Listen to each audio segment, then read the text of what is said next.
What up, y'all? Welcome back. CKid Tech here, man. If this is your first time on the channel, welcome. This is a channel where I like to talk as well as rap about all things tech, baby. So if that is something y'all are interested in, then definitely make sure you guys go ahead, click on that like button down below, as well as go ahead and click on that subscribe button. Why? Because your boy out here bringing bangers every single week. All right, so what are we talking about in today's video? So one of the most important things for me that was actually announced was the Apple Watch Series 6, the Apple Watch SE, as well as new watch bands and the Fitness Plus app. That I'm not gonna lie to y'all, that one definitely piqued my attention. And there's definitely one other thing, man, that I gotta say that I see most people are not really actually talking about that I felt like was a big deal, and we're gonna get into that a little later in this video. So before we actually get into Apple Watches and all of that, can we actually just take a moment and just give props to Apple on having literally the best launch events this year? Like, the fact that they're just entertaining and not boring, from the camera movements and transitions, framing, and just all of that, to me, is just super clean and just super dope. And it just makes it a whole lot more interesting to watch. Anyway, so Apple today, y'all put on display the Apple Watch Series 6 as well as the Apple Watch SE. So there are some differences between the two that I think that you guys need to be aware of before we actually start adding stuff to your cart. So I want to actually start this off by breaking this video down into the differences, then get into some of the similarities of the Apple Watch Series 6 versus the Apple Watch SE. So let's go ahead and start off with the differences. Now, to me, I think the first thing that I would say is the most noticeable differences between the two is the Series 6 will have an always on display. Now, this is going to mean, guys, that the Apple Watch Series 6 will never go into sleep or resting mode where the screen actually turns off. So this way you can always get the most important things and the information whenever you need it. All you do is just raise your wrist and the screen will always be on. Now, with the Apple Watch SE version, you still will have the raise to wake feature that we've pretty much seen on a lot of the previous gen models of the Apple Watches. Now, some may argue, is the always on display worth it when you still have to raise your arm to be able to see the information anyway? And does the always on display cut down on battery life? Now, my answer to both of these questions is this: like, yes, I do feel that the always on display is a nice to have, but it's not necessary since you still have to raise your arm in order to be able to see the information anyway. But on the flip side of that coin, my experience with the whole raise to wake feature on my current Apple Watch hasn't necessarily been the best experience, with having to still sometimes like tap the screen just to get it to actually wake up. So I think it's more of a matter of preference on which one that you guys would prefer to have. And last, with the battery life, I do believe that having the always on display will take a hit to the battery life, but I'm sure it won't necessarily be that noticeable, as they are both rated for about 18 hours of battery life either way. Now, a new feature that Apple actually announced today was a new health monitoring feature using the sensors that are underneath the watch, where it can actually detect and monitor your blood oxygen level. Now, I think this could be very useful for anybody, especially if you are an extremely active person. So this will be a feature, guys, that will only be available on the Series 6 model, along with the ECG health monitoring feature as well. So if you are someone that is in need or wanting to have that as a main feature,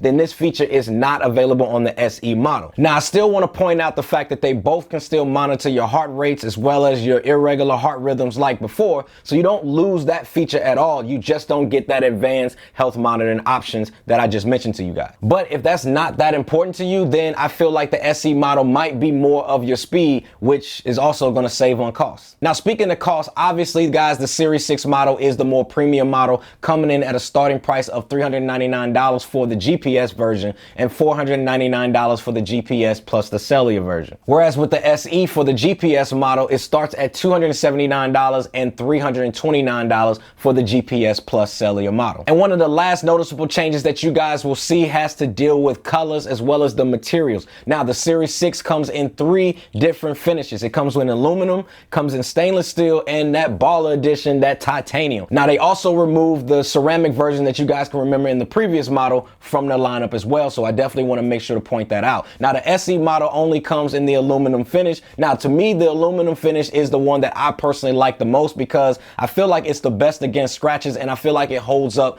well over time. Now, when it comes to colors, there's some differences here as well. Now, the Series 6 comes in silver, space gray, gold, a new blue color, and the product red for the aluminum edition. And the stainless steel, it comes in silver, space gray, as well as the gold. And if you ballin', If you ballin' and got the bread and you want to get that titanium edition, then that one only comes in silver as well as the space gray. Now, when we talk about colors for the SE, the aluminum edition, guys, it only comes in silver, space gray, and gold. Now, I'm not sure why Apple didn't give us as consumers the new blue as well as the product red colors for the SE edition, but it is a classic Apple move for them to just give you the small things that they know is going to make you want to consider going to the higher premium model and, you know, shelling out that money for that. So, you know, just keep that in mind. If you want the SE model, you do not get that new blue color as well as that product red color. All right, y'all. So now that you pretty much know all of the differences that we've just covered, let's go ahead and cover some of the quick similarities between the two. Now, first thing is the display. The Series 6 and the SE model comes in the same 44 and 40 millimeter watch sizes,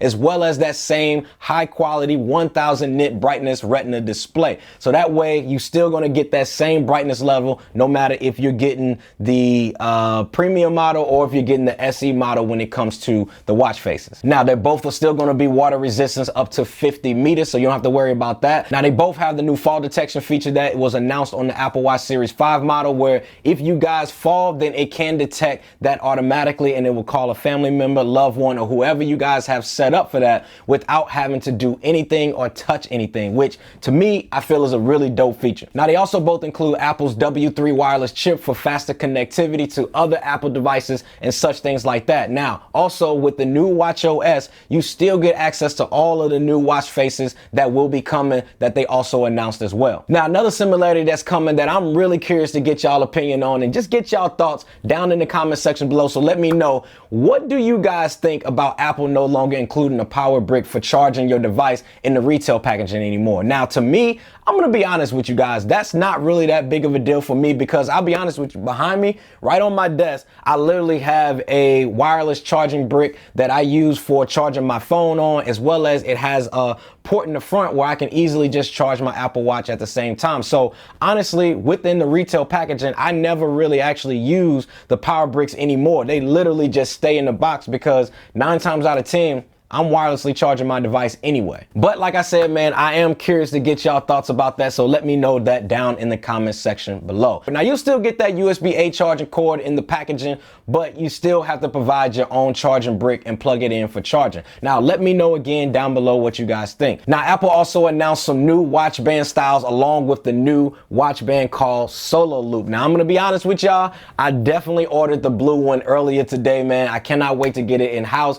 I think it was a cool process of how they had it. You literally just go online, you print out a piece of paper, and then you wrap it around your wrist, and that's how you get the sizing for which watch band you want to get. And I think the sizing literally goes from 1 to 12. So they have this whole chart system of how you guys can do it. But guys, man, this is a watch band that you don't have to actually buckle it on to be able to fasten it to your wrist, but instead it is using a seamless loop that comes in various sizes that will allow you guys to just slip your Apple Watch on and just go on about your day. Now, the other thing that I'm most likely will be subscribing to, as well as finally getting an Apple TV, because that's the one like Apple device that I don't have, that I'm personally feel like is going to be some direct and serious competition to subscription services like Peloton workout bikes, as well as other subscription-based at-home equipment services, is Apple's new Fitness Plus. So what is Fitness Plus, y'all? Fitness Plus is an all-new workout subscription model that would allow you guys to have access to tons of different styles of workouts. 10 of them to be exact, 10 different genres of workouts. So if you're into treadmill walking, rowing, dancing, cycling, yoga, core workouts, and even mindful cool down, just, you know, getting your chi on, then they got a class for you for that. Now, I feel like, to me, that's probably going to be the new saying, just like it was when the App Store came out, when they first launched saying they got an app for that. I feel like the new saying is going to be, well, they got a class for that. So let me tell y'all real quick how dope this is. Like, the fact that all I need is an iPhone, iPad, Apple TV, you can literally set up shop anywhere, whether you guys are at a beach, park, at home, or literally anywhere, and you can get your workout on by just joining a class that will be available through the Fitness Plus app. And what's even more dope about it is when you have your Apple Watch on, whether it's the Series 6 or the SE model, it will display your heart rate, your calories burned, miles ran, the time, everything all on the screen without you never having to look down at your watch to get your health readings. Now, to me, guys, like I said, this is super dope in my opinion. So I'm not gonna lie to y'all, man, this is exactly what I have been looking forward to, since I do like services like Peloton and such, but I do feel like they are a bit expensive by having to buy shoes. You gotta buy a bike, and then you gotta buy a subscription service on top of that, making it legit just legit just expensive. Whereas with Apple Fitness Plus, all you guys gotta do is just use the devices that you already own. Most likely, especially if you're in the Apple ecosystem, then all you got to do is just buy a $9.99 a month subscription service, or you can do the $80 a year, which is much cheaper than going to a gym and Peloton bikes and even other home gym equipment. And they mentioned if you guys was to buy an Apple Watch, you still get 3 months of free Fitness Plus service just to try it out and see how you like it. So I feel like with the Apple Watch, Apple legit gave us a solid update and announcements, and there's some stuff that I know that I'm definitely going to be ordering. So if you guys want to see that, then definitely make sure you guys are subscribed to the channel so that way you don't miss it, and turn on those notifications as well so that way you guys will be the first to see it. So earlier, y'all, I mentioned about that one thing that not too many people I feel are actually talking about, and that I really got to bring up, and that is the new iPad Air is just as powerful as the iPad Pro that I just bought literally just a couple months ago. And why I think that you guys, if you're looking for a great tablet, someone that's going back to school, or if you're looking for one for yourself, seriously take a look at the iPad Air, because there's a lot that they talked about. So if you guys are interested in that, then go ahead and check out this video right here, and I'll see y'all over there. Peace.